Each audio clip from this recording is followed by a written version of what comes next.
There are places the maps forgot. Villages buried beneath generations of silence, where rituals are not remembered, they are obeyed. Where the dead are not mourned, but wed, fed, and bound in blood. Welcome to FolkFear, where every superstition has a name, and every name is still whispered after midnight. This is not just folklore, it's a warning passed down in prayer, in ashes, and in screams no one dares answer. In the forgotten highlands of Lingzhou, they say a lantern glows red when the bride stirs. They say the flame needs a groom, and the veil must fall on someone's soul. It is not love she wants, it is remembrance, revenge, and rebirth.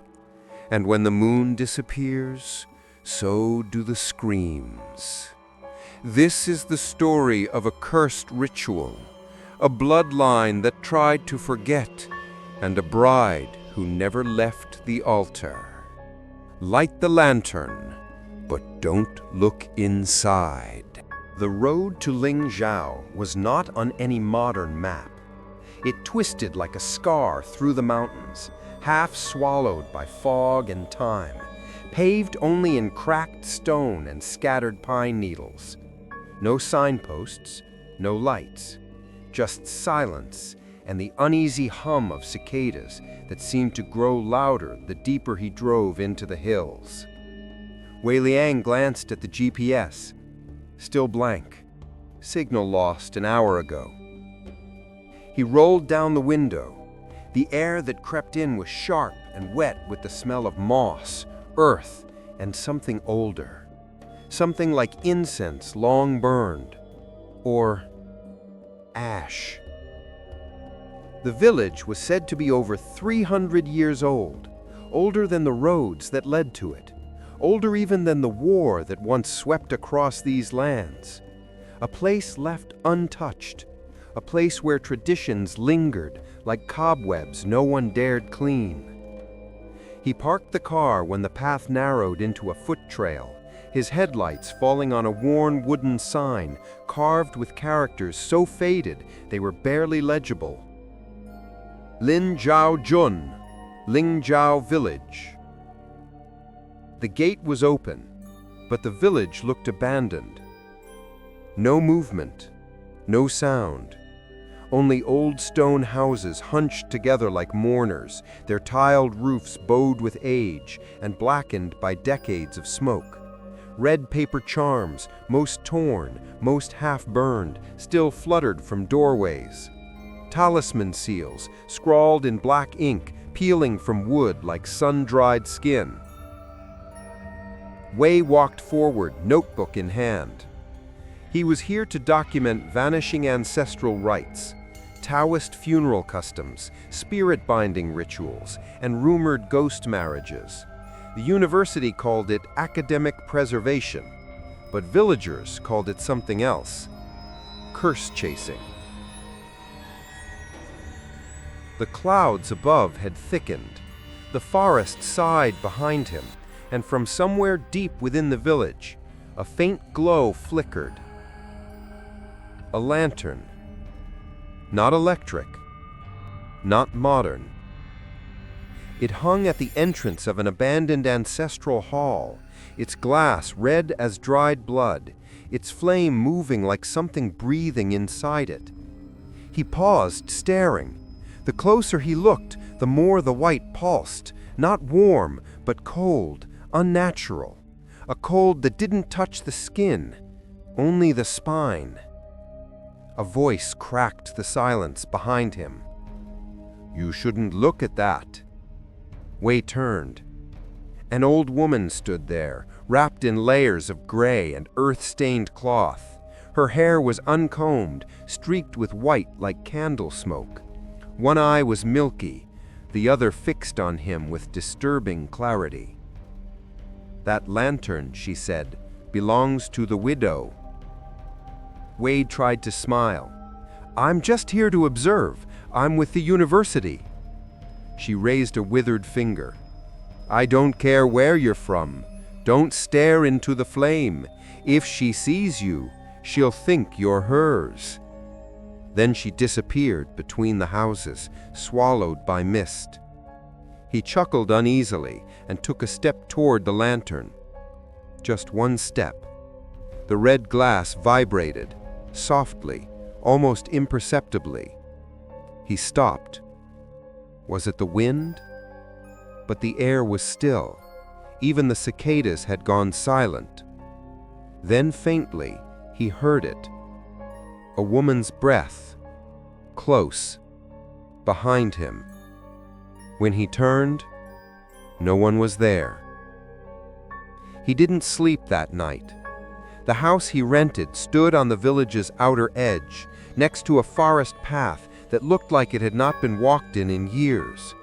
It was old but sturdy, with heavy wooden beams and an altar built into the main room wall.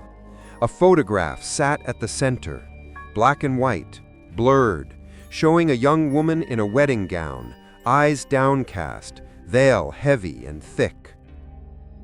He examined the altar more closely. There were offerings, not fresh ones, withered joss sticks in an iron urn, a bowl of rice turned to dust, and a cracked porcelain cup that once held tea, now dry as bone. The landlady, whom he'd only met once, told him the place was clean. But there was something strange about the smell, like rain on burnt wood, like the aftermath of a house fire long extinguished but never truly gone. At midnight, he heard footsteps on the floor above. He was alone. The next morning, Wei began his rounds. Most villagers ignored him. A few old men playing chess outside the tea shop muttered about foreign blood and spat to the side. He found one friendly enough to speak, a girl named Lin, maybe 17, who laughed too much and asked if he'd seen the bride yet. He asked what she meant. She grinned. "You'll know when she finds you." Then she handed him a lotus seed bun and walked off humming a wedding tune. But the melody was warped, wrong, and it stuck in his mind for hours afterward. By afternoon, Wei returned to the ancestral hall. The red lantern still burned. No one had touched it. He looked around the dusty room inside. Portraits hung on every wall, some with scratched-out faces, others covered with red cloth. A wide altar table stood at the center, stacked with burned paper offerings, faded incense bundles, and jars filled with ash. At the back, a wooden box. It looked like a bridal chest, carved with phoenixes, sealed shut with twine and nails. A faint red stain circled its base, and on the wall behind it, a name carved in wood. Li Mei Shun, the widow. That night, the dreams began. A woman veiled in red, standing at the edge of his bed. Her feet hovered above the ground. Her hands carried a lantern. The flame inside did not flicker. It screamed. He woke choking on smoke. There was none in the room, but the smell was there. Soot and burnt hair. And on the floor by the door, a single lotus petal, soaked red. Not ink, not wine, blood. He didn't remember bleeding. By the third night, he started hearing the lantern hum, low, guttural, like someone whispering behind glass. He tried to record it. Nothing captured. Not the audio, not the glow. Only static, only shadows. He returned to the old woman who'd warned him on the first day. She sat in the cemetery now, burning paper offerings and weeping softly into the earth. He asked her about the bride. She didn't look up.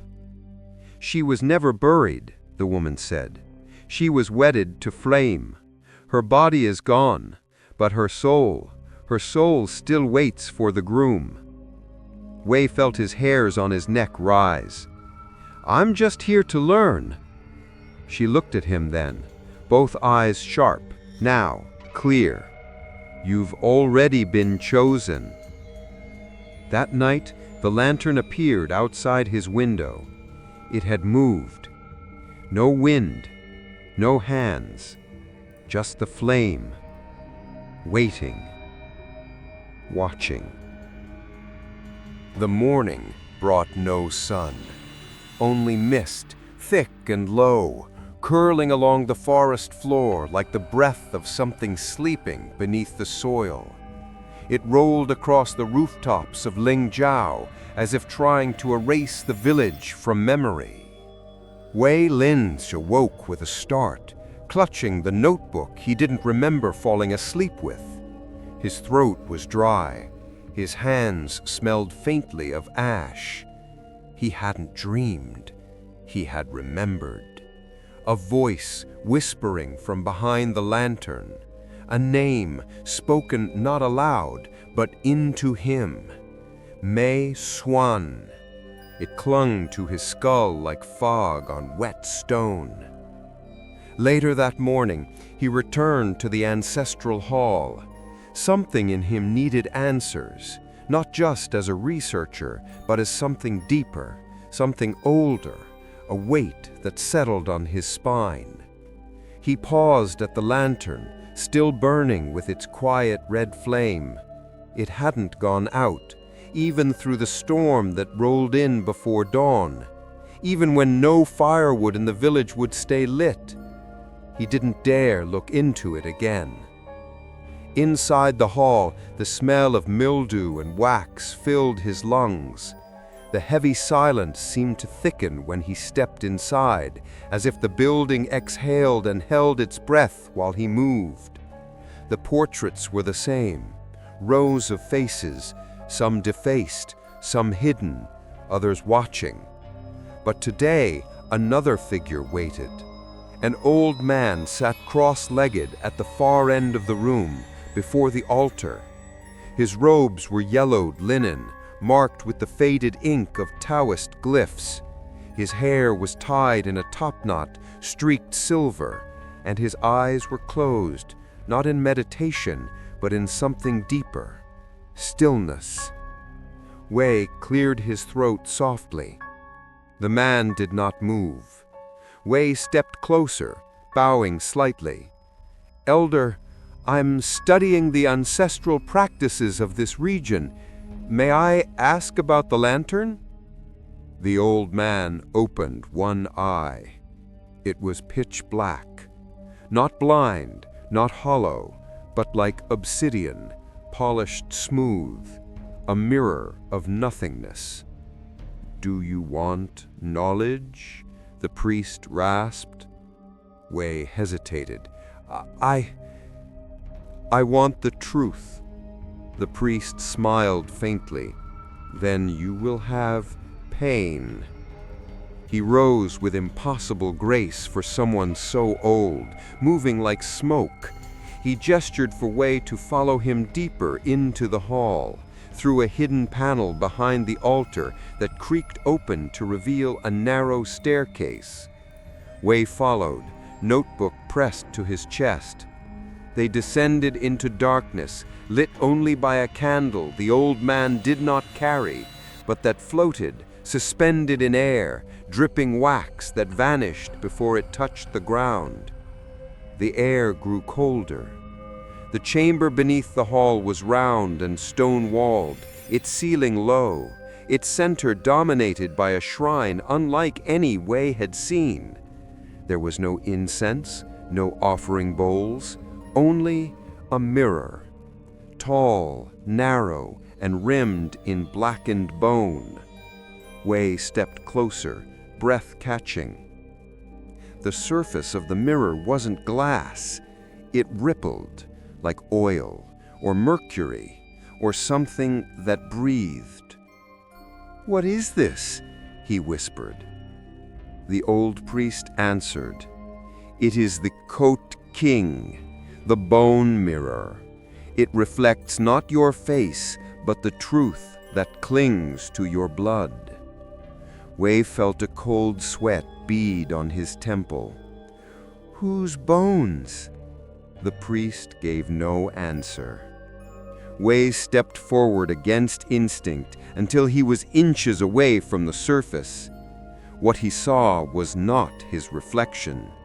It was a wedding, a field of lanterns, a red veil dragging across wet earth, a young woman's face, beautiful once, now burned beyond recognition, teeth clenched as she was carried, screaming, into a wooden box, buried alive. Her hands clawed against a lid, the wood split, and then the flame. Wei stumbled backward, gasping.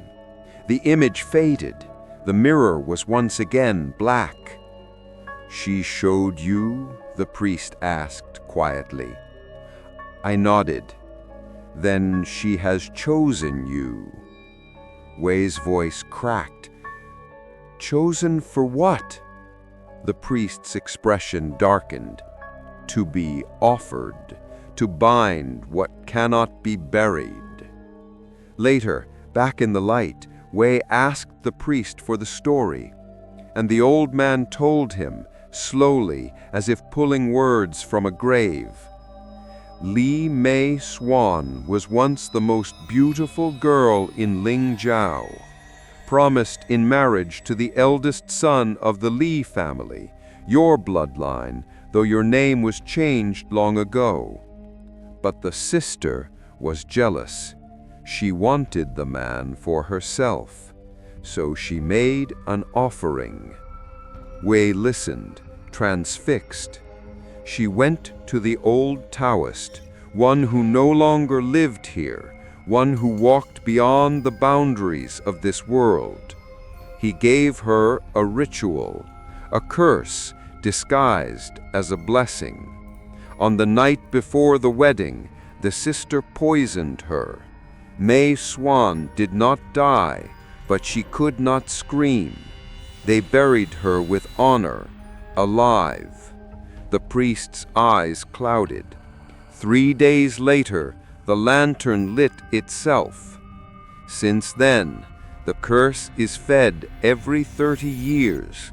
A groom must be offered, one from the blood that betrayed her. Wei felt his heart pounding. And if no groom is given? The priest did not blink. She burns the village. Wei left the hall in a daze. The mist hadn't lifted. In fact, it had thickened, as if the land itself was suffocating. The wind had stopped. Even the birds had gone silent.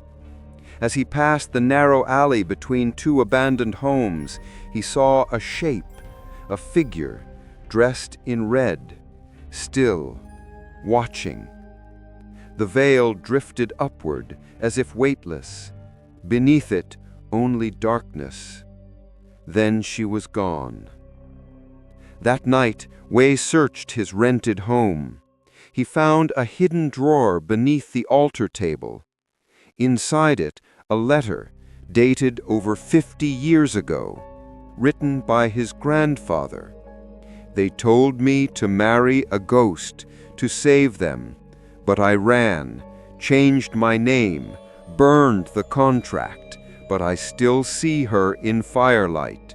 I still hear her scream, and I know, one day, someone in my bloodline will be dragged back.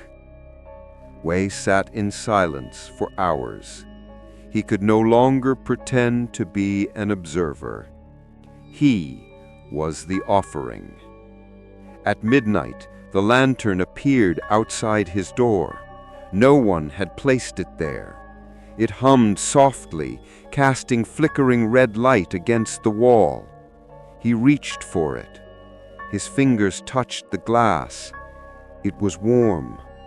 Inside it, a flame swirled, and within the flame, a veiled face, eyes wide, mouth open, whispering something through fire and glass. He leaned closer. Her voice echoed from behind his skull. "You will finish what your blood began."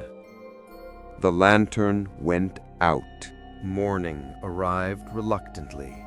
It did not rise with the sun. It seeped through the mist like a secret no one wanted to remember. Wei sat by the window, still in the same clothes as the night before, staring at the extinguished lantern resting on the floor. It was no longer glowing, but its warmth lingered. The red glass held smudges where his fingers had touched it, yet when he tried to clean it, the prints reappeared, greasy, almost bloody. He hadn't slept, not since the voice, not since the face in the fire had whispered to him like a promise. The villagers had begun avoiding him entirely now. Doors shut as he passed, curtains fluttered and fell like shutters in a storm. Children who once giggled near the temple now turned their eyes away. Even Lin, the strange humming girl, was nowhere to be found. It was as though he had stepped into a role that only the dead remembered. He walked the length of the village, seeking answers, clutching his notebook like a shield. No one spoke, no one helped. But he noticed something odd. Every home bore a mark now, painted in red on the door frames, symbols he recognized from funerary rites. A ward, not to keep something out, but to keep something in.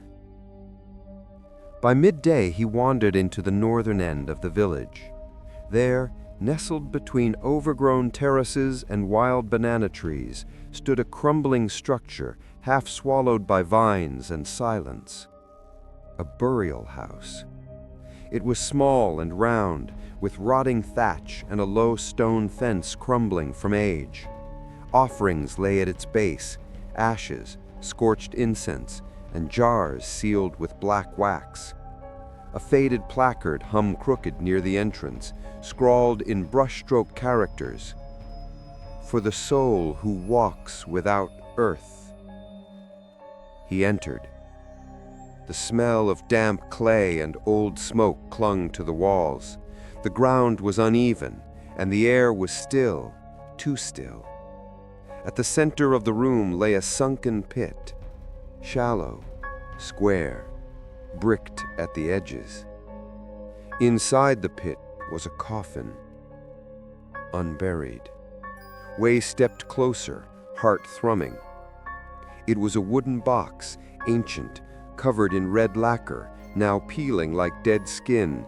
Symbols had been carved into the wood, binding spells, Taoist seals, but some had been scratched out, burned as if someone had tried to release whatever was inside.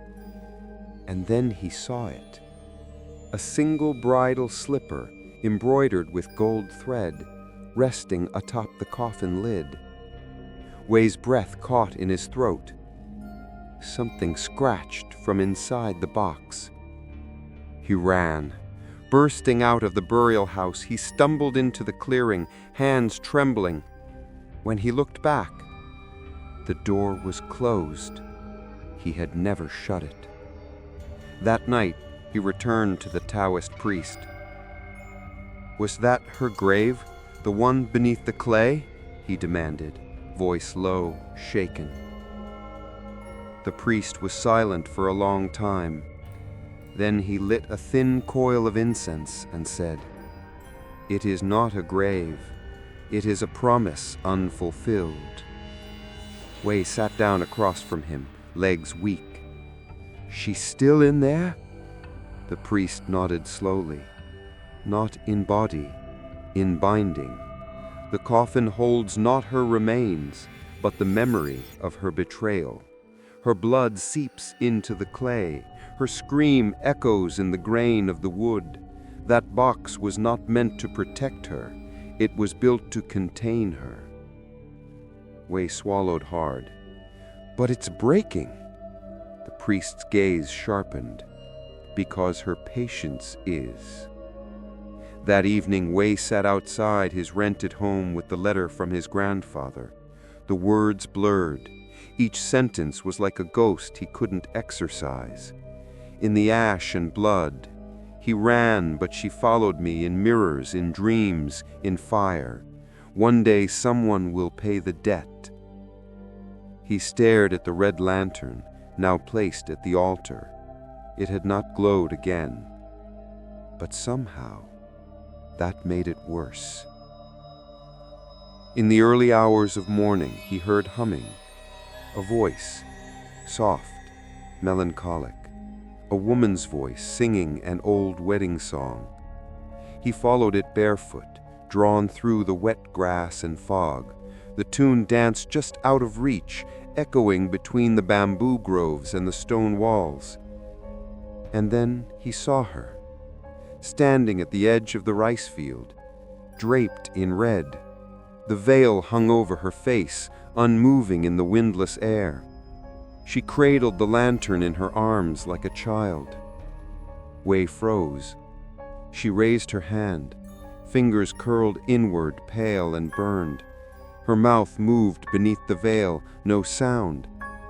And then the lantern flared, a burst of red flame. Wei staggered back, eyes burning, vision swimming. When he looked again, she was gone. But the humming continued. From inside his house, he found muddy footprints in the main room, small, delicate, leading to the altar. The lantern was glowing again. Its glass pulsed, slow, measured. He dared not touch it, but something had changed. Inside the flame, something floated. A strip of paper. Wei fetched tongs and reached into the flame. It didn't burn. The paper was old, thin like onion skin. It was a marriage contract between Li Meishuan and firstborn male heir of the Li family. Signed in blood, stamped with a seal he recognized, his family's. He dropped it as though it bit him. The air around him shifted, thicker, heavier. Then the lantern hissed and went dark. The next day, Wei confronted the villagers. He stood at the square as they gathered for morning offerings. His voice shook but did not break. "You all knew," he said. "You knew she was buried alive. You knew the ritual. You knew what she demands." No one answered. He raised the marriage contract, trembling. "This is murder, and it's been happening every 30 years, over and over. You sacrifice a groom to her, and this time it's me." An older woman stepped forward. Her back was bent, but her eyes were iron. "It is not sacrifice. It is balance. It is what we owe her. Your grandfather ran, your father changed names, but blood remembers." Wei shook his head. "She doesn't want a groom, she wants revenge." The woman nodded. "And what is marriage, if not the longest revenge?"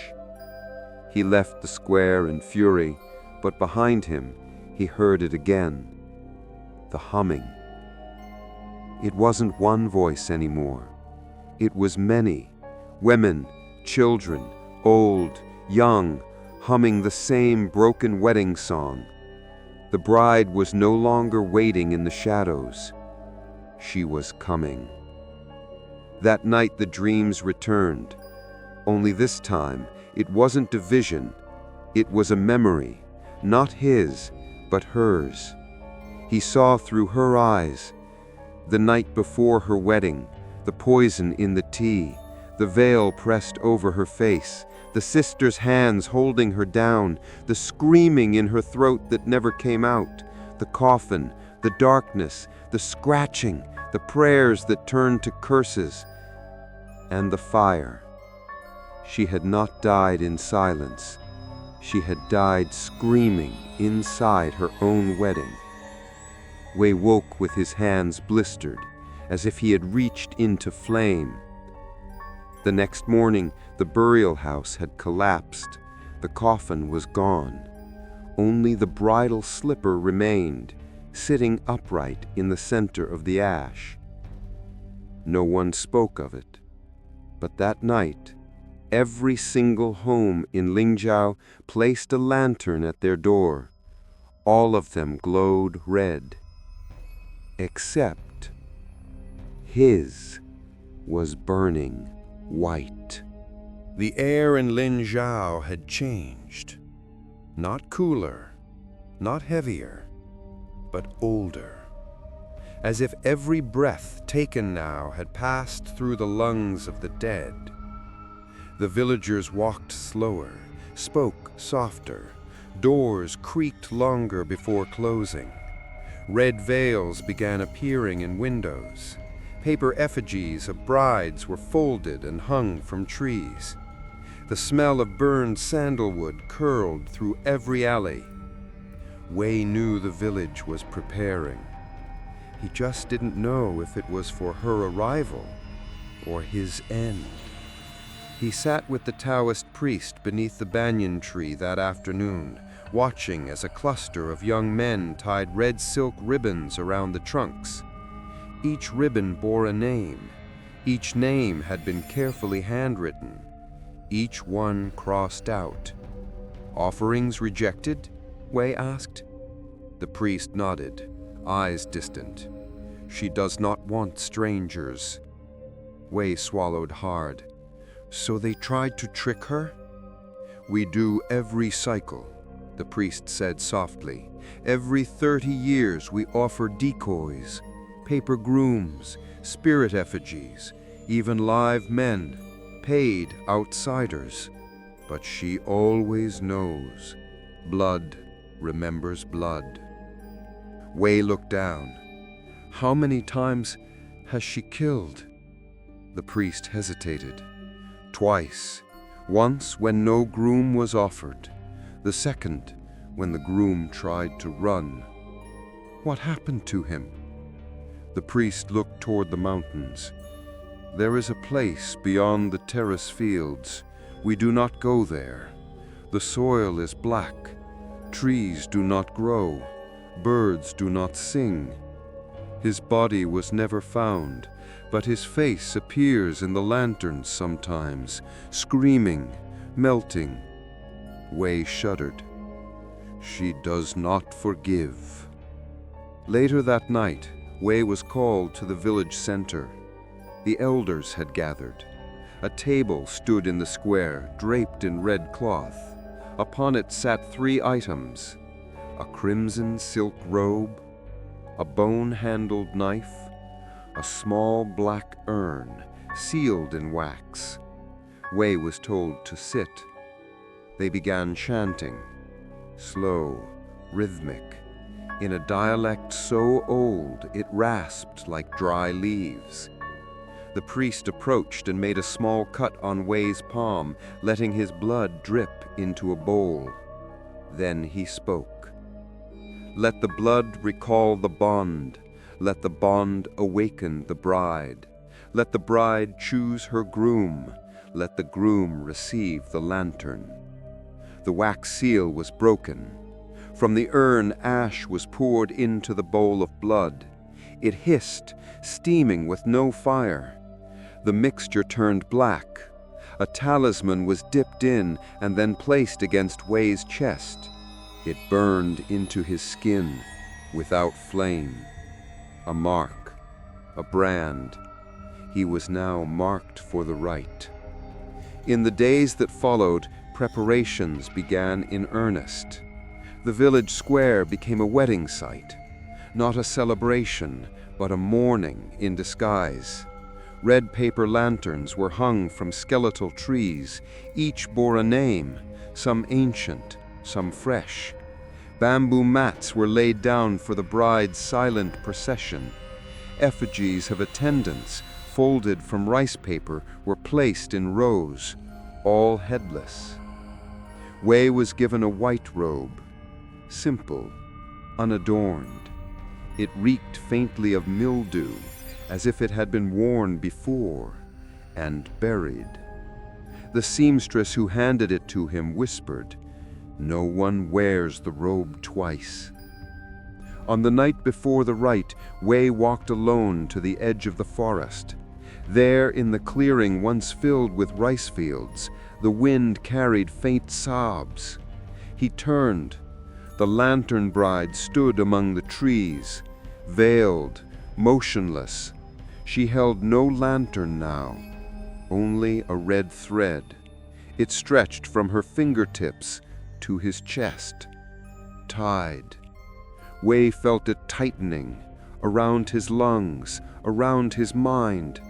He turned to run, but his feet would not obey. The thread pulled, he fell to his knees, and through the veil she whispered, not in sound, but in thought, "You are mine. You were always mine." Then she vanished, and the thread was gone.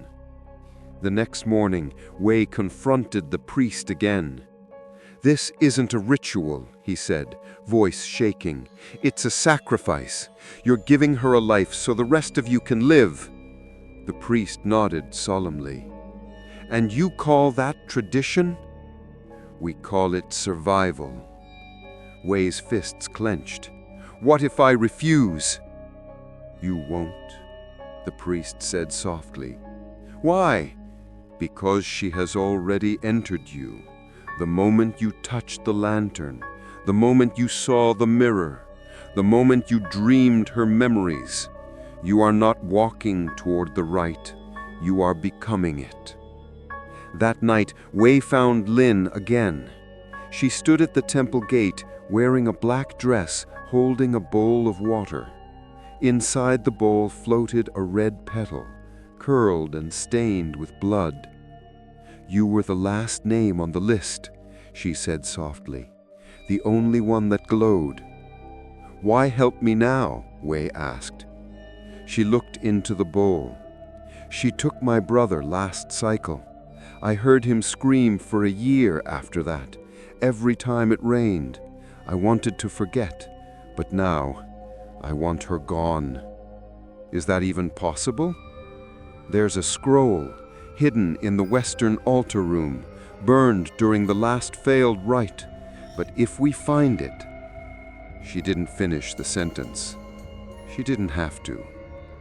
If the scroll contained the original rite, perhaps there was a way to reverse it. At midnight, they crept into the altar ruins. The wind outside howled as if trying to smother their breath. Inside, the room was still, thick with dust and shadows. They found the scroll tucked inside a hollow brick, charred but legible. It read, "To break the bride's bond, 3 offerings must be given freely: blood that wronged her, bone that bound her, and fire that betrayed her." Wei felt his heart drop. His blood was already taken. The bone referred to the mirror. The fire, he didn't know. But Lin did. "The torch used to burn her coffin," she whispered. "Where is it?" She looked at him hollow-eyed. "They never put it out. It still burns beneath the hall." As they fled the ruins, the red thread appeared again, tied to Wei's wrist, tighter, hotter. A voice echoed in the air. "You broke your vow before the altar." The wind died. The lanterns all around the village flared. Screams echoed in the distance. Lin gasped, clutching her head. "She knows!" Wei ran, but he knew there was no escape, only completion. The next night the village gathered. The square was silent. Wei stood in the center, dressed in the white robe, hands bound in red cord. The lantern was placed in his arms, burning bright now with twin flames. Inside it, 2 faces, his and hers. The Taoist priest approached and recited the rite. We offer the bond, we restore the promise, we ask her to take the groom so we may be spared. The sky split with thunder, and she came, walking barefoot through the mist, her veil dragged across the soil like blood-soaked silk. Her breath rattled like leaves in fire. Her fingers curled inward, reaching for the flame. No one moved, not even Wei. And when she placed her hand on the lantern, it shattered. Silence. Total and absolute. The kind that doesn't come after sound, but before it. A silence that knows screaming is about to begin. Wei didn't feel the glass when it broke. He didn't feel the flames either. He felt her. The instant her hand touched the lantern, something ancient crawled into him. Not a spirit, not a ghost, but a grief so heavy it buckled his spine. A betrayal so deep it blistered the soul. A bride never buried, never mourned, never forgiven. He dropped the shattered pieces and fell to his knees. The villagers scattered, some running, others chanting in desperate, broken fragments. The Taoist priest stood frozen, eyes wide in horror. His lips moved, but no words came out. The bride lifted her veil, and though Wei had seen flashes of her in dreams, in mirrors and in flame, he had never truly seen her until now. Her face was not whole. One side was scorched, charred black, with teeth exposed through skinless jaw. The other was still eerily beautiful, young, preserved by pain. But her eyes, both eyes, burned hot white with fury. Wei tried to crawl backward, but the red thread was still there, tied to his wrist. It dragged him toward her. Suddenly, the priest cut the thread with the bone-handled knife, and in that instant, the bride screamed. The sound wasn't from her mouth, it came from the ground. The soil trembled, the trees groaned, the stones in the ancestral square cracked outward in a ring around her. Animals shrieked in the distant forest, and the temple bells, long broken, clanged once, loud. Then silence again. The bride vanished into smoke. But something had changed. The rite had been broken, and now the price would be paid. That night, Wei couldn't sleep. Every time he closed his eyes, he saw her face behind the veil, closer now, not distant or watching, but waiting. He awoke to find a new mark on his wrist, not ink, not bruised, but a word, written in blood under the skin, just above his pulse. Groom. In the early light, he returned to the priest. She's not bound to the lantern anymore. She's free. The priest nodded, grim. But not unanchored, not yet. She still needs the marriage to be complete, or she will tear the bloodline apart until no heir remains. Wei felt it before he spoke. She wants me. She was promised your great-grandfather. When he ran, it fell to your grandfather, then your father. Now you, firstborn after firstborn. Wei sat in silence for a long time. So how do I end it? The priest took a deep breath, then unrolled a scroll older than either of them could date. Its edges were frayed, the ink faded to brown. He pointed to 3 symbols: blood, bone, fire. The curse began with betrayal, a sister who bound her kin's soul with forbidden rites. It can only be undone by returning the same elements, but freely given, not stolen, not sacrificed. Wei nodded slowly. I've already given blood. The priest lifted a cloth bundle from under the altar. Inside, a shard from the bone mirror. He handed it to Wei.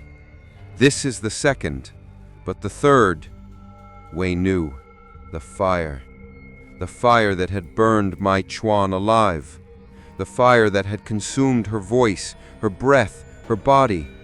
It still existed, not as a flame, but as an echo. Buried beneath the old temple grounds, the same grounds where Wei had first seen the red lantern. He and Lin made the descent that afternoon. The tunnel beneath the ancestral hall was narrow, choked with damp soil and roots. The further they moved, the warmer the air became. Not just warm, humid, sticky, as though the heat had been trapped there for decades, breathing on itself. At the bottom, they found it. A burial kiln sealed behind a cracked jade door. The cremation site used in secret rites only for the cursed, not to honor them, but to destroy them. Lin stepped back, afraid. Wei reached forward, placing his hand against the jade. The jade was warm. It pulsed, then opened with a hiss. Inside, a single torch, resting in black ash, still burning, not with flame, but with glow. A red shimmer danced along the handle like embers beneath skin. The moment Wei lifted it, he heard her scream. In his head, in his spine, in the stone itself. The earth above them cracked. Dust fell. Lin grabbed her arm. "She knows. We have all three," he whispered. "We can end it." "No," she said, eyes wide with fear. "Now she's going to begin." When they climbed back into the village, everything was wrong. The sky had darkened, though it was only afternoon. The trees had bent inward toward the square. And every house, every single home, had its door open. No one inside. Only lanterns, all burning, but instead of red, they were black. Wei ran to the temple. The priest was there, waiting.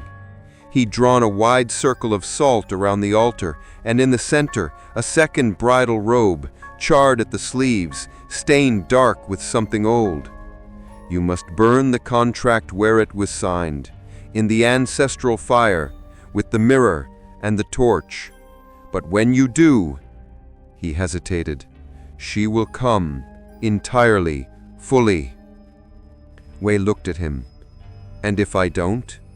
She'll drag your soul down into the kiln with hers, and this village will burn again, except this time the fire won't stop at the trees." That night, Wei walked to the ancestral altar with the contract in one hand, the mirror shard in the other, and the glowing torch on his back. He stepped into the salt circle, lit the contract, and waited. It burned, silent at first. Then the wind began, then the ground shook, and then she came, not as a bride, but as a storm. The air turned black, lanterns exploded in ash, the trees bent backward, and from the sky red threads rained like hair. Wei raised the torch. The flame flared white. She screamed again, but now her face was not rage, it was grief, pain, memory. Wei stepped forward and offered her the mirror shard. She stared at it, and in its reflection she saw her true death, the sister, the poison, the burial, the fire. Not just betrayal, erasure. She took the mirror, held it to her chest, and burned.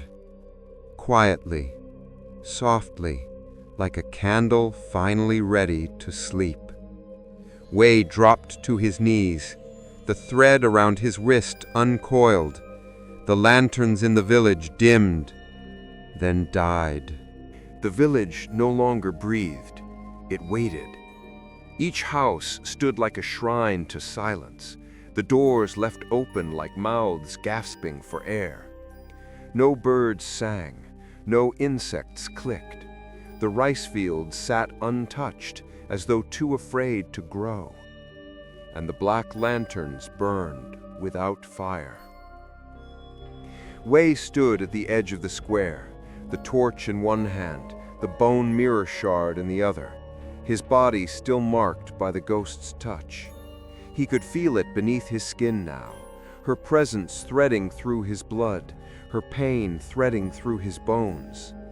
The contract was destroyed, but the curse wasn't. Not yet. He returned to the priest, desperate. "I gave my blood. I gave her the mirror. I found the fire. Why hasn't it ended?" The priest's eyes were red with exhaustion, because the offerings were incomplete. Wei stared at him. "How?" She was not bound by symbols alone. She was bound by intent. The betrayal was made in hatred. So must the offering be made in truth. Wei's voice cracked. "So, what do I do now?" The priest whispered, "You must make her remember who she was, before she was wronged, before the fire, and then she must choose for herself to leave." That night, the village gathered again, not in the square, but in the clearing, the very place where the bride was last seen whole, where she once walked with hope in her heart, and where her own blood cast her into the fire. Wei stood in the center with Lin, surrounded by cracked soil and dead roots. He dug with his bare hands into the earth. The villagers watched in silence. One by one, he unearthed what the clay still remembered: a rusted hairpin, a red veil stained dark, a finger bone wrapped in silk. And then, beneath all of it, he found the offering bowl. It was made of lacquered wood, the inside lined with ash. He turned it over, and something fell into his palm. A single silver tooth, blackened at the base. He held it up. "Is this hers?" The priest stepped forward, eyes wide. "No, it's her sister's." The truth came quickly after that. Lin wept as she spoke. "It was my ancestor who gave her the tea. My family sealed the marriage pact. We were the witnesses, the ones who watched her buried and said nothing." Wei turned to her. "You carry the other half of the curse." She nodded. "That's why the villagers didn't stop me from helping you. They knew if you failed, it would fall on me next."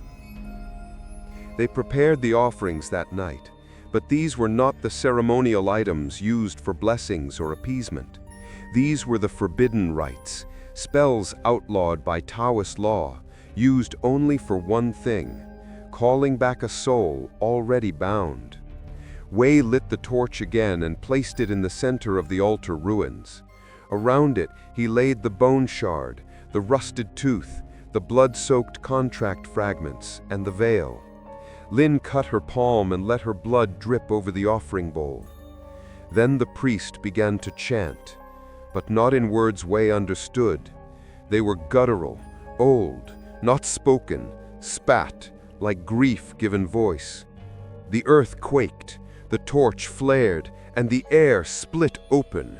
She came, not in silence, but in rage. A tornado of blackened veils and screaming silk, the bride exploded into the clearing with wind that tore bark from trees and salt from stone. Her hair floated like drowning roots, her mouth opened wide, not to scream, but to sing, a wedding dirge. The same melody Wei had heard in dreams, in the rice fields, in the mirror. It filled the villagers with terror. Several collapsed, clutching their ears. The priest bit down on his own tongue to remain conscious. Wei stood alone. "Mei Xuan," he called out. The bride halted mid-song. Her veil dropped an inch. Wei stepped forward, his voice shaking. "I saw what they did to you. I felt it. They buried you alive, but not because you were cursed, because you were loved, because your joy threatened theirs." The bride trembled. Wei held out the veil. "This was yours. This is you. Not this vengeance, not this hate.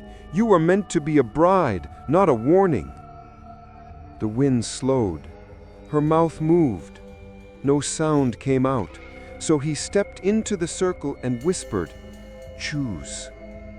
The bride stepped toward the altar. She looked down at the offerings, then back at Wei. And then slowly she turned to Lin and pointed.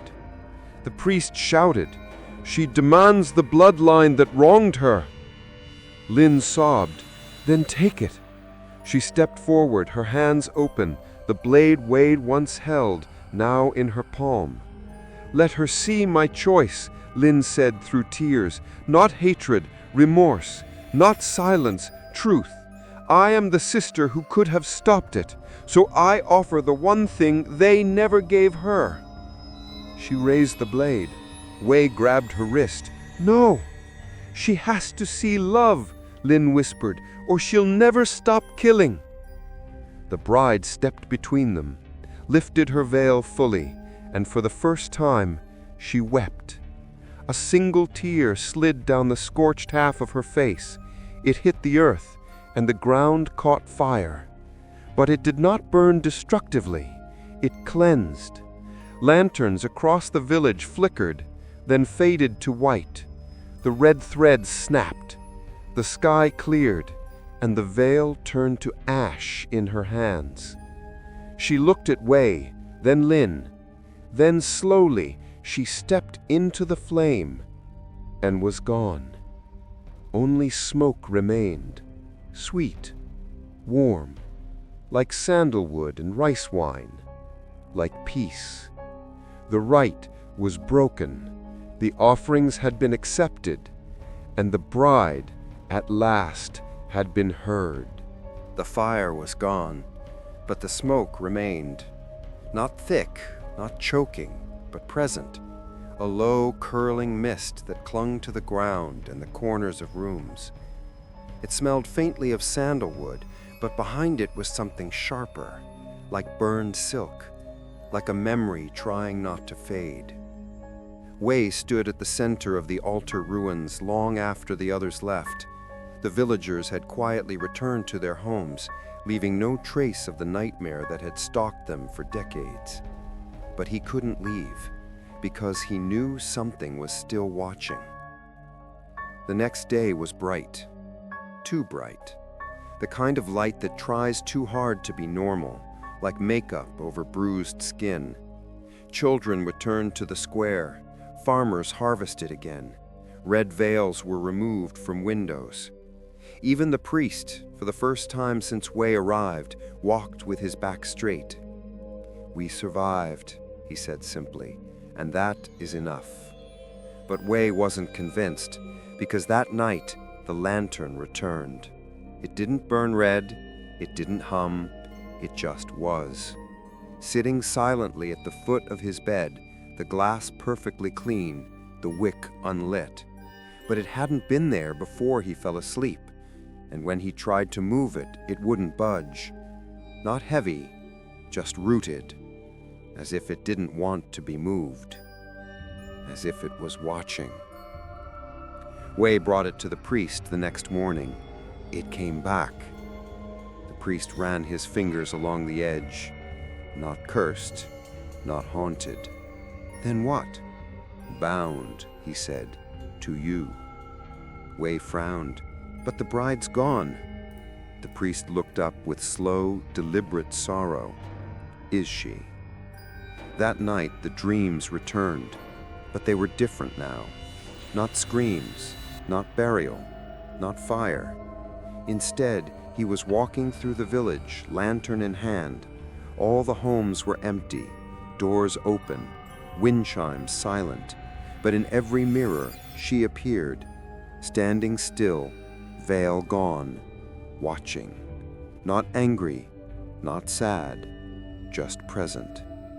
When he reached the ancestral hall in the dream, the lantern burst into flame, and she whispered, "I remember." He woke with the words echoing behind his ribs. Wei couldn't shake the feeling that she was still here, not as a malevolent spirit, not anymore, but as something even more enduring, a witness. He returned to the bone mirror room beneath the hall. The mirror was cracked, the frame burned from the ritual, but the surface still shimmered. He stared into it. His own reflection blinked, and behind him, she stood, face whole, eyes open, mouth shut, watching. He turned. No one was there. Ling met him that afternoon beneath the banyan tree. "I haven't slept either." He nodded. "She's still with us." Ling looked at the sky. "Not for revenge anymore. I think she wants something else." Wei asked softly, "What?" "To be remembered as more than a curse." Together they returned to the kiln under the old temple, where the fire had first taken her. The torch no longer burned, the walls had cooled, but something shimmered in the ash.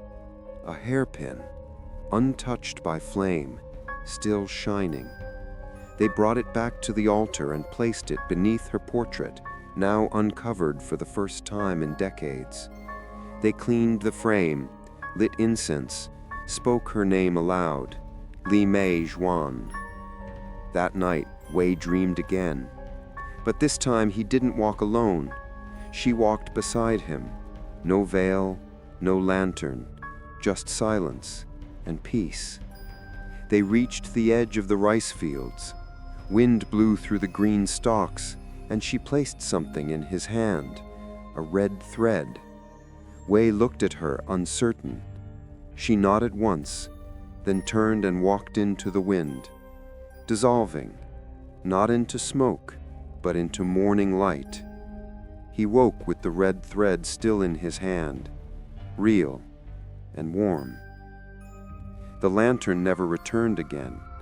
The villagers whispered of a change in the air. Babies stopped crying at night. Dogs stopped howling toward the woods. The ancestral hall no longer creaked when no one was inside. The veil was gone, but the watcher remained, not haunting them, but guarding them. A bride no longer seeking vengeance, but keeping vigil. Wei stayed for 3 more weeks, documenting the history, interviewing the elders, preserving the ritual, not as a curse, but as a warning, a lesson in what silence can bury and what remembrance can heal. He wrote, "Not all hauntings are angry. Some are sacred, and some brides never wanted blood, only to be seen." When he left Lingzhou, the fog parted for him on the road, as though someone cleared the way. And when he looked in his rearview mirror, she was not there. But the red thread still wrapped his wrist, a gentle reminder that some vows last beyond the grave. The village celebrated quietly. No fireworks, no drums, just the quiet relief of survival. People began repairing roofs, unshuttering windows, repainting doors with new talismans, this time not for protection, but peace. The red veils were gone. Even the air smelled different. But not for Wei. Not since the thread stayed wrapped around his wrist, and not since he began dreaming of wedding bells. They chimed first in the distance, soft, distant, melancholy, but closer each night. On the 3rd night, he dreamed of a wedding procession winding through the village paths, paper bridesmaids without heads, drums without hands to beat them, and a lone figure in white leading it all. Wei, wearing the groom's robe, face covered in ash, eyes glowing red behind thin fabric. He awoke with blood on his pillow. His nose hadn't bled. Wei returned to the Taoist priest. She's not haunting me. She's inhabiting me. The priest looked long and hard at him. She left something behind, he said. Wei held up the red thread. This? The priest shook his head. No, something deeper. You were the vessel. She poured herself into you. Not fully, not violently, but part of her is still waiting. For what? The priest was silent a moment, then finally answered, For the marriage. Wei stared at him. No, he said, we stopped the rite. The contract was burned. The priest replied, but her promise was not. Wei's chest tightened. She chose to walk into the flame. She chose to let go of vengeance, the priest said, not love. That night, Wei found Lin beneath the lantern tree. She looked different now. Her eyes were clearer. She no longer trembled when speaking the bride's name. But she, too, had been dreaming. I saw a red house, empty, except for a table set for two. Her hairpin was at one seat, your notebook at the other. Wei said nothing. She reached into her pocket and held out something, a second red thread. I found it tied around my mirror this morning. Wei took it gently. She doesn't want me anymore, she said softly. She wants both of us, a witness and a groom. The priest confirmed it. She doesn't need revenge, he said, but the marriage still binds her. Until it is complete, spirit to spirit, the cycle won't end. She must walk the aisle, or she will return again, not in fury, in need. So what do we do? The priest placed a faded scroll on the table. A ghost marriage, he said, performed properly, consented, not to bind the living, but to release the dead. Wei frowned. You want me to marry her? The priest nodded solemnly. One final rite, not to chain her to you, but to free her from all of us. They prepared the ritual in silence, not in the square, but deep in the field where she once stood, veiled in red. Wei wore the white robe again, but this time it was clean, unburned. Lin held the lantern, now glowing a soft amber. And the priest began the final chant. But this time, the words weren't for binding. They were a farewell. The wind grew warm. The ground thrummed gently. The rice stalks bent, not in submission, but in reverence. And then she appeared, not as smoke, not as fire, but as light. A silhouette of silk in sorrow, stitched together for memory and prayer. She stepped across the offering mats as if dancing, her veil translucent, her eyes calm.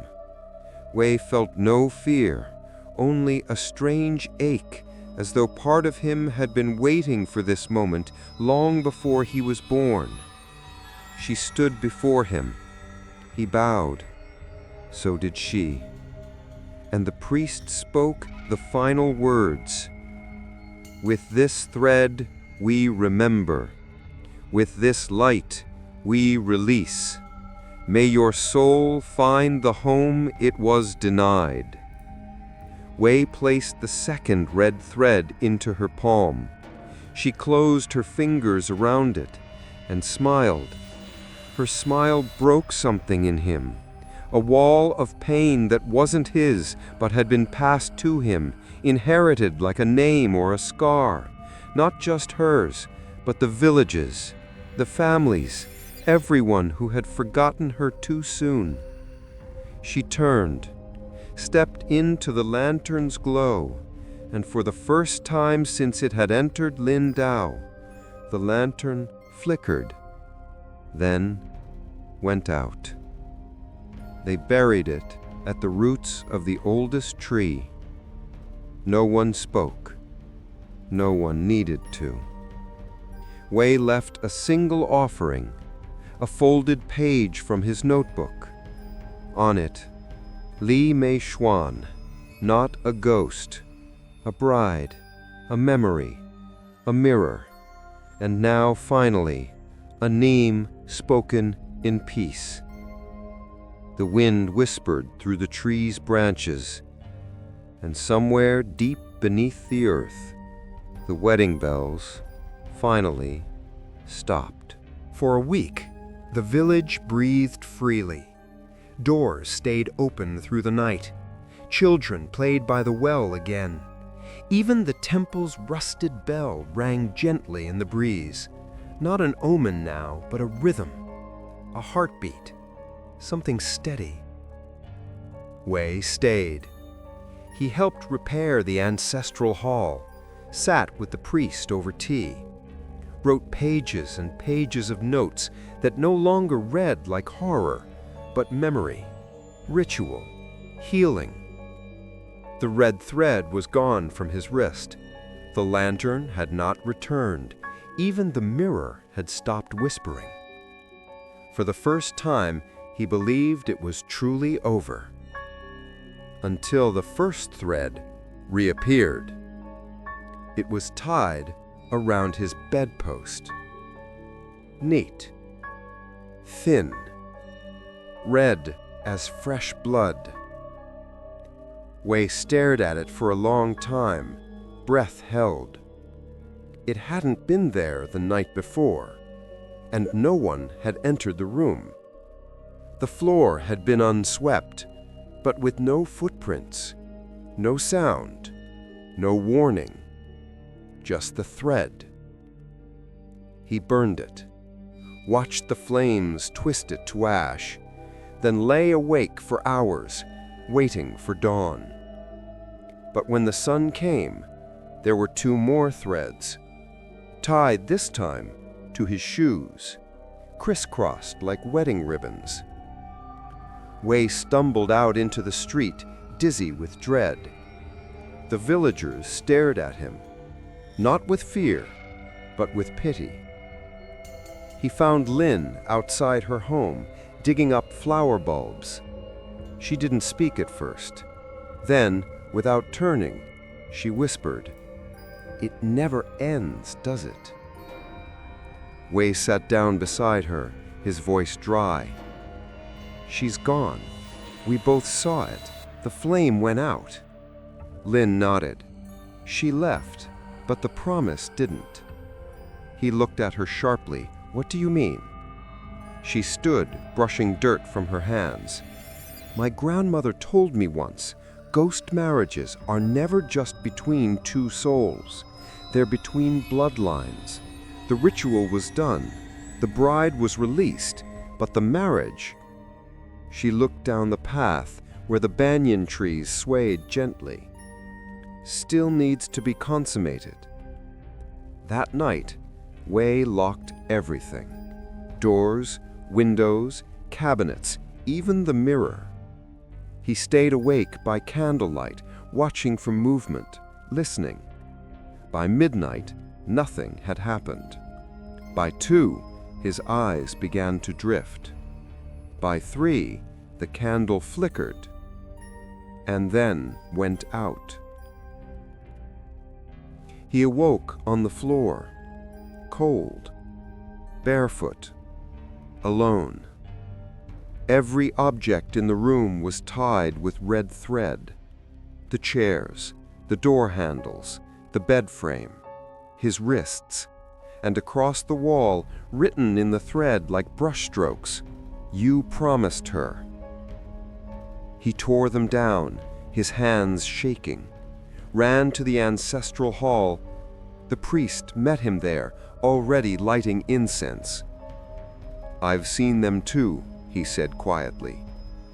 Wei dropped to his knees, Why? She was free. I gave everything. I let her go. The priest closed his eyes. She is not the one tying them. Wei blinked. What? The priest looked at him gravely.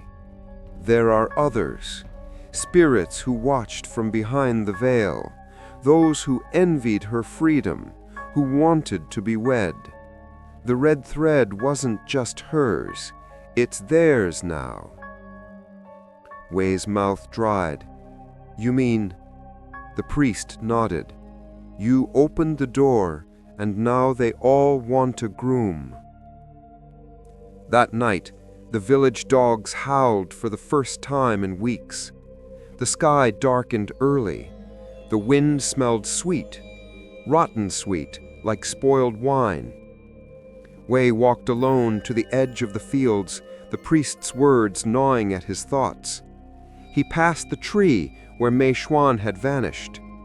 At its base, something fluttered. He bent to pick it up. It was a photograph, old, frayed, of a girl he didn't recognize, veiled in red. On the back, 3 words written in black ink. I'm still waiting. When he turned around, red threads stretched across the path. Dozens. Some snapped beneath his feet. Others wrapped slowly around his ankles.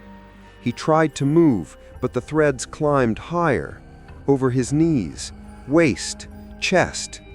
And behind him, the wind whispered, the bride was only the beginning. He collapsed in the square, threads falling from his arms like silkworms. The villagers gathered slowly, their faces grim. The elder woman stepped forward, the one who'd once said marriage was revenge. Now her voice trembled. You brought her peace, but you also awakened them, the other forgotten ones. Wei asked, what do they want? She didn't answer. The priest did. They want to be remembered, and remembered through you. Every thread is a soul that died without closure, and now they've named you the last groom. Lin found him the next morning, staring blankly at the burnt altar. He hadn't spoken all night. She brought tea. He didn't drink, only whispered, I thought one soul was enough, but how do I marry 100? And then, one by one, the mirrors around the village began to crack, not from pressure, but from within, as if something behind the glass was tired of waiting, as if they wanted to step forward, not in rage, but in expectation. The threads no longer waited for nightfall. By sunrise, they were woven through the branches of the banyan tree, tied across the village well, wrapped around the gates of the ancestral hall. Delicate, patient, everywhere. Wei walked through them like fog. He had stopped trying to pull them down. Every time he cut one, 3 more appeared in its place, silent red witnesses. They were not violent, but they were persistent. The priest called it a soft possession, when the spirit doesn't enter the body, but surrounds it, binds it slowly, 1 thread at a time, until movement no longer belongs to the living. Wei stayed in the temple now. He no longer trusted the house. The room where the lantern once glowed was now always cold, no matter the hour, no matter the weather. The windows never frosted, but the air never warmed. Ling brought him rice and tea. He barely touched either. He dreamed constantly now, but not of Mei Xuan. He dreamed of rows of brides, faceless beneath heavy veils, sitting in silence, waiting at tables that stretched on into eternity. Each held a thread, each stared at him. Each flame beneath their feet burned brighter every night. And he could not wake until one of them whispered, "Choose one, or we all will." The priest brought a new scroll to him that morning. It had been locked away in the western altar wing, sealed with wax, marked forbidden. Wei unrolled it with trembling hands. Inside was an unspoken rite, something never meant to be performed, a ritual known only as the binding flame. It was not a marriage, it was a sealing, a ritual used when too many wandering spirits converged on a single soul, not to exorcise them, but to keep them inside. "You can end this," the priest said. "You can take them with you, lock them into yourself. The flame will burn as long as you breathe. They will have no power, only presence. They will stop haunting others." Wei stared at the scroll. "What happened to me?" The priest hesitated. "You live, but not entirely." Ling begged him not to do it. "There has to be another way," she said. "You already gave too much." Wei looked down at his hands, at the tiny cuts from the threads that now bled without pain. "I am the one they chose," he said softly, "and I opened the door. I should be the one to close it." That night the flame returned, not in the lantern, in his chest. He felt it begin beneath the ribs, a warmth that didn't burn, but pulse, slow, steady, like a second heart. The threads tightened around the village, and the mirrors began to bleed. Not blood, but firelight, flickering within the glass, as though every reflection was now a window into something burning behind the world.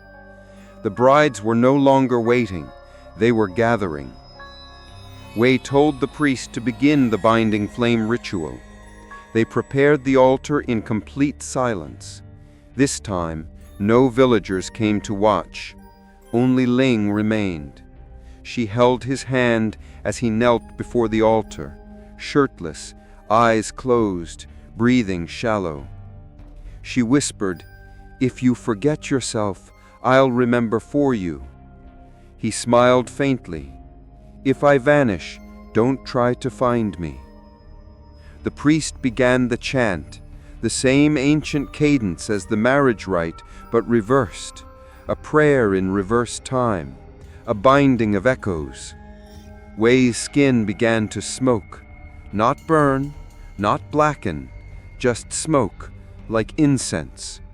The threads flew to him now, hundreds at once, wrapping around his arms, his chest, his throat, his mouth. He did not resist. As they tightened, the fire inside him blazed, not destroying, but absorbing, pulling every name, every veil, every forgotten scream into his body. A human vessel, a living tomb. And then, stillness. No wind, no sound. The threads fell limp. Wei collapsed, skin steaming, but alive, eyes closed. Ling rushed to his side. The priest placed a single jade bead in his palm, a seal of the completed rite. "They are inside him now, sleeping," the priest whispered. Wei did not speak for 3 days. He sat outside the ancestral hall with closed eyes, silent as stone, unmoving even in the rain. But on the 4th morning, he stood, and the red threads were gone. But when he looked into the mirror that day, it blinked, and it wasn't him. He no longer dreamed. At least, not in the usual sense. Wei now floated through sleep as if submerged, drifting through memory that didn't belong to him. Voices whispered in languages he didn't understand. Names surfaced and dissolved. Faces passed like fish beneath dark water. He was no longer alone in his skin. He was occupied. A vessel of 100 veils, and each spirit, each bride, waited their turn. The priest told him it would pass, that the voices would fade, that the flames would calm. But they didn't. They pulsed. They counted. And then, one night, they chose. It started with the smell of jasmine. Not sweet, overripe, decaying, like flowers left too long on a grave. Then came the humming, that same broken wedding song, but slower, fractured, each note trailing behind the last like silk unraveling in water. Wei stood in his doorway, the binding flame pulsing beneath his ribs. And then he saw her, a new bride, not Mei Xuan, taller, slender, dressed in a veil made of burnt paper, her feet bare, her mouth sewn shut with thread. She walked without sound, yet each step left a blackened footprint in the dirt. Ling appeared behind him, clutching a candle. "She's not part of the original rite," she whispered. Wei's heart hitched. "She's new." The priest confirmed it the next day. "There are always more," he said. "The veil between worlds is never fully mended. You sealed what was awake, but you also called out to what was forgotten." Ling turned pale. "You mean we summoned her?" The priest shook his head. "She was already watching. She only needed a doorway. And now that Wei is marked, he is the altar." The haunting returned with precision. This was no chaotic rage. This was methodical. Every mirror in Wei's house shattered on the same night. All the ink in his notebook turned red, and every time he spoke a name aloud, it echoed, once from his mouth and once from somewhere just behind him. Ling stayed close, but Wei noticed the fear in her eyes. She had seen enough to know this bride did not want peace. She wanted completion. They found the first body the next morning, hung upside down beneath the village bell, mouth stitched shut, veil of burnt silk tied around her head, eyes open. It was the seamstress who mended the wedding robe. A single word was carved into her throat: witness. The priest called an emergency gathering at the temple. Only half the villagers came. The rest had begun locking their doors again, drawing talismans over their beds, burying mirrors. Wei stood before them, weak, pale, but resolute. "She wants a wedding," he said. The elder woman stepped forward. "Another marriage?" Wei nodded. "But not with me.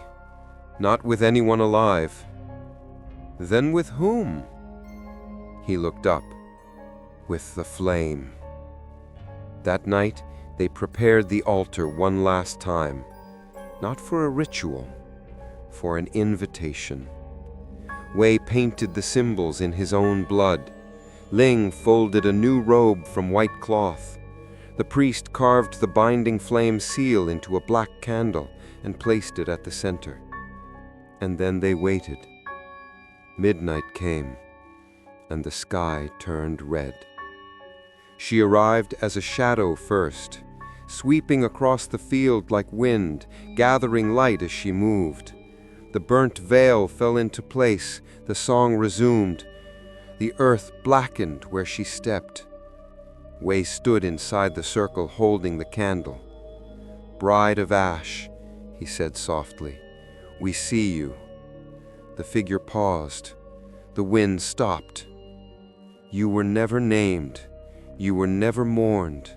But now we offer you the one thing you were denied." He raised the candle. Witness. The flame turned white. The air convulsed. The Bride of Ash screamed, a sound that tore through the bones of every villager. Glass exploded, trees bent, birds dropped from the sky. But she did not flee. She stepped forward. Wei held steady. The flame inside him answered. It flared from his chest in a column of light. And in that light, the other brides returned, not in rage, but in defense. They circled her, veiled figures rising like smoke from the soil, Mi Xuan among them. They held her in silence, no words, only understanding. And for a moment, there was peace. Then the candle burst, and the Bride of Ash vanished into flame, gone, not sealed, not bound, but acknowledged. Wei collapsed, and the flame inside him went out, and the red thread around his wrist unraveled into dust. Wei slept for 2 days. His body shut down, too weak to hold the flame any longer. The priest said it was a kind of death, not of the flesh, but of memory, a letting go of every spirit he had carried. But when he finally awoke, he remembered everything. Every veil, every thread, every soul. And one image above all else, a lantern floating in the dark, surrounded by faces with no names, waiting. The sky had shifted, no longer blood red, now gray, pale, still, too still. The villagers spoke less. The rice fields stopped growing. Shadows lingered just a little longer in the corners of homes, as if time itself had slowed. Something had changed, but no one could say what. Ling brought tea again. Wei sat beside her, staring into the cup as though it might whisper something to him. "Do you still hear them?" she asked. He shook his head. "Not with my ears." "But something's wrong." He nodded. "The air's too quiet. Even the wind feels watched." That evening, the priest returned from the burial kiln with a face as pale as ash. He held out a lantern. Not red, not black, but white. No flame burned inside, but it glowed, faintly from within the glass. He placed it on the altar in silence. Wei asked, "Where did you find it?" "In the ashes." Wei felt his throat tighten. "Was it hers?" The priest shook his head. "No, this doesn't belong to anyone." He stepped back and whispered, "I think it's waiting." The dreams returned, but this time they weren't Wei's. He saw through others. An old woman sobbing as her daughter vanished beneath the river. A young bride buried during famine, her dowry traded for grain. A girl locked in a wedding chest and never opened again. The dreams came night after night, and in every one, the white lantern floated above the scene, humming softly. A beacon, a lighthouse, or a door. On the 7th night, the villagers gathered. The priest spoke. "We burned the last veil, we broke the last thread, but still, the lantern burns." Wei stood up. "I think it's not a warning anymore." "Then what?" Ling asked. He stared into the flame and whispered, "It's a summoning." The dead were calling each other, drawn by the fire that once bound Meizhuan, now repurposed, a lighthouse not for spirits to flee, but to find. And each night it glowed brighter.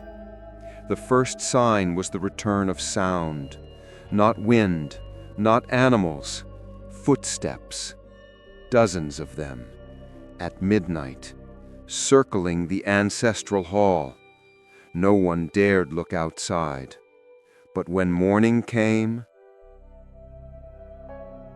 there were ash footprints in the square, leading nowhere, as if their owners had stopped walking and simply disappeared. The priest locked the temple, but it didn't matter. The lantern appeared the next night inside the altar room, even though every window was sealed. Wei stared at it for hours. It flickered now, glowed with a soft white pulse like a heartbeat. He reached for it. His fingers brushed the glass, and instantly, visions, thousands of women in red, not angry, not vengeful, just forgotten. Each held a lantern. Each walked across a vast, dead plain of ash and silk, and all were coming. Wei staggered back. Ling caught him. "What did you see?" he whispered. "A funeral march, but no one is weeping, only watching." That night, the wind carried voices again, low, chanting, not in anger, but in ritual, not from the village, but from below it. The earth throbbed, and when Wei placed his ear to the stone floor, he could hear it, drumming, steady, measured, faint. Funeral drums, not Taoist, but older, raw, rhythmic, calling something home. The priest finally spoke the words none dared say. The flame was never meant to end her. It was meant to invite the rest.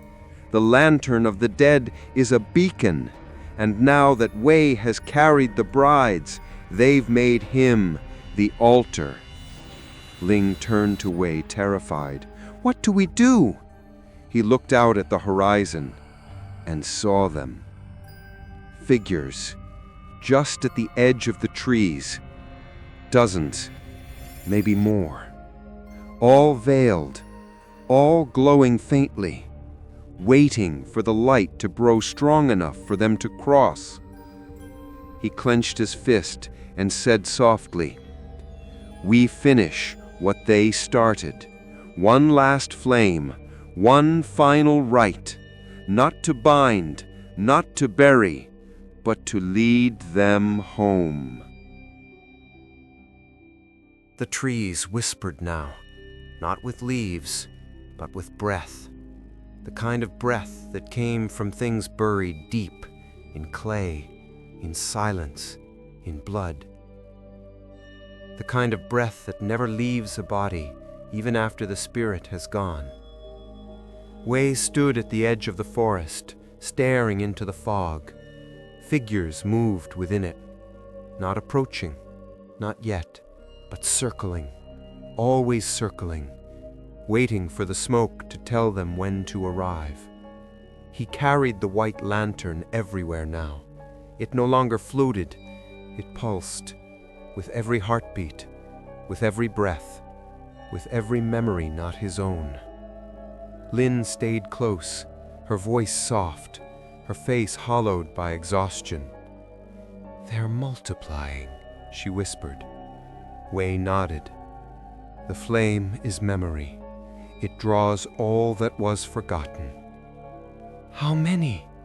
He looked into the lantern and said quietly, "Too many." That night the priest prepared the final altar, not in the temple, not in the ancestral hall, but in the field where the first veil had been burned. The soil there was dark, rich, hungry. They placed 7 stones in a circle, each marked with the sigil of a lost bride, and in the center, the white lantern. Wei stood barefoot in the earth. Lin lit the incense. The priest unrolled the last scroll. "You are not the groom," he said. "You are not the priest. You are the smoke, the breath, the passageway. You will lead them, or they will drown you. The drums began at midnight, not played by hands, but by wind through bone. Low, steady, like a funeral procession from beneath the world. The fog thickened, the ground trembled, and one by one they came, the brides, veiled in silence, draped in memory, hair trailing behind them like rivers of thread. Not weeping, not screaming, just walking toward him. Wei held the lantern higher. Its light grew, soft, blinding. And as the brides entered the circle, they knelt. Each one placed something in the dirt, a slipper, a thread, a burned photograph, a wedding charm blackened by time. They were not offerings, they were remains, pieces of selves long left behind. The priest began the chant. Lin joined him, and Wei just stood, letting them pass through him. Each bride walked into the light and vanished, like breath returning to a sleeping mouth. But then came the last one. She was not like the others. Her veil was gold, her hands clawed, her eyes still burned. The priest staggered backward. "She never died," he gasped. "She was never buried." Lin's voice broke. "She was erased." Wei understood. This was the first, the one whose name had been stolen, the one who started the silence. She stepped into the circle. The lantern trembled. Wei's ribs ached, as if his very breath was trying to escape him. The bride raised her hand and pointed to his chest, to the binding flame, and whispered, "Return it." The light inside him surged. Threads burst from his skin. The other brides circled her now, not to stop her, but to witness. The priest screamed for Wei to resist, but Wei knew he couldn't. This one hadn't come to leave. She had come to reclaim. Smoke poured from his mouth, his eyes, his lungs. The memories flowed back, all of them. Mei Xuan's burial, the ash bride, the veiled ones, the torn vows, the broken seals, all of it returning to the earth through him. And when it was done, he fell. Silence. No drums, no wind, no thread. Just Wei collapsed in the soil, the white lantern cracked beside him, light flickering like the last breath of a candle. Lin ran to him. He was still breathing, but his eyes were filled with smoke. She turned to the priest. "What do we do?" He knelt beside him, trembling. "We bury him."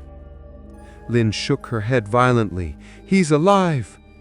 The priest whispered. "No, he's carrying too much. We don't bury him to kill him. We bury him to seal what's inside." They built a chamber beneath the altar, stone-lined, salted.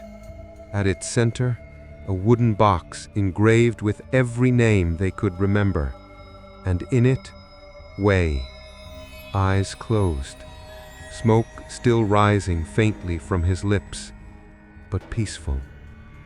The priest sealed the entrance with red clay, placed the white lantern above it, and spoke the final prayer.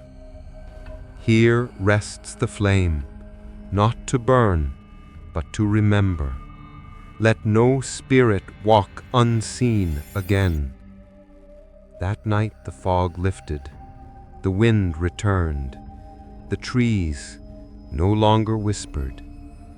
They sang, and the lantern above the altar burned a soft, steady gold, bound not by vengeance, but by witness. Years passed. The forest regrew around Lingzhao. The rice fields thickened again with green. The temple was rebuilt, the hall restored. New children were born, old ones passed, and the village stopped telling stories at night. Not because they feared, but because they remembered. The altar was tended once a month, always by the youngest daughter of each family. Never alone, never with mirrors, just hands and silence. They lit incense, they whispered names, they bowed to a grave that held no bones, only flame. No one spoke Wei's name anymore, not because it was forgotten, but because it was sacred. A name not meant to be used lightly, not meant to be part of gossip or tale. A name only spoken when the air was still and the thread between worlds began to twitch. But one year, a new family arrived from the city. They didn't know the history. They didn't believe in the rite. They built a new road through the lower fields, tore down a section of forest, even installed a streetlight near the altar, a cold blue thing that buzzed and blinked in the wind. The villagers watched, but said nothing, until the night the lantern changed. It happened during the ghost festival, when the smoke of joss paper curled high and the air felt thinner than usual. The altar had been visited, the incense burned, but when morning came, the white lantern atop Wei's grave no longer glowed gold, it glowed red. The elders gathered quickly. It had not burned red since the first bride, since the veil, since the vow. They whispered, someone disturbed the balance, and in the wind they heard humming. The new family's child, a girl no older than 7, wandered into the square that evening. She had red thread wrapped around her wrist, tied in a perfect bow. She smiled at the priest and pointed to the lantern. "It followed me home," she said. They searched her house that night, found 14 threads tied inside her room, one for each forgotten bride, all woven into a ring around her bed. At the center, a drawing of a man inside a box, smiling, a lantern in his hands. The priest, now old, slow, eyes dim, wept when he saw it. The seal is weakening. Ling, now a mother, whispered, "Then the rite is not over." The priest shook his head. "No, the rite will never be over, because grief never ends, only rests." He turned to her, and when it wakes again, it won't look for anger. "Then what?" she asked. He touched the thread around the child's wrist and said softly, "It will look for remembrance." They restored the shrine, bowed deeper, spoke every name, even the ones carved into bone. They taught the child how to hold a lantern, how to listen when the wind changed, how to answer if the veil ever reappeared, and how to tie thread with love, not fear. Because some flames should never be extinguished, only watched, only remembered, only passed on. So if you ever see a red thread on your wrist when you wake, don't panic, don't cut it. Instead, follow it. It may lead you to someone forgotten, someone waiting to be remembered. And if you're lucky, you might just hear the wind whisper, "The bride is watching."